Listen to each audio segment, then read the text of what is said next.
আমাদের এলাকা বলো, আমাদের হচ্ছে ফ্ল্যাটে বলো, যে কোনো জায়গায় আম্মুর হাতের ভর্তার এত সুনাম আছে মাশাল্লাহ। আমি জানি না যত রকম ভর্তা আছে আম্মুর হাতে এত মজা হয়, এত মজা হয় মাশাল্লাহ মাশাল্লাহ।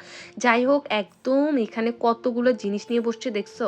মানে বড়াই ভর্তা অনেকবার খাওয়া হয়েছে, বাট এবারও আম্মু একদম মানে অনেক কিছু নিয়ে বসছে, যেহেতু বড়াই সিজন চলে যাবে এই কারণে। এখানে দিছে হচ্ছে তোমাদের তেঁতুল, পাকা তেঁতুল, ধনে পাতা বাটা, কাঁচামরিচ বাটা, শসা, তারপরে হচ্ছে কাঁচা কলা, তারপরে হচ্ছে বড়াই, তারপরে হচ্ছে আরেকটা কি দিচ্ছে আমি ভুলে গেছি। আচ্ছা যাই হোক, প্রায় এখানে ধরো 7-8 রকমের জিনিস দিছে, দিয়ে মাখামাখি করতেছে। ভাই দেখতে যে লোভনীয় লাগতেছে না, অনেক মজা হয়েছিল।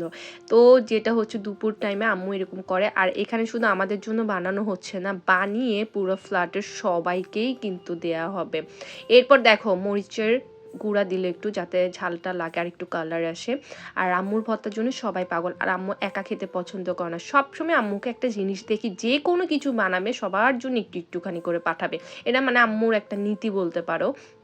এরপর মাখামাখি করে, এই যে আমি ভয়েস দিচ্ছি আমার এখনো পানি আসতেছে ভাই, লিটারেলি। আচ্ছা যাই হোক, তারপরে হচ্ছে মাখামাখি করে একটু পরে ছোট ছোট বাটি করে করে করে করে সবাইকে দিবে ফ্ল্যাটের।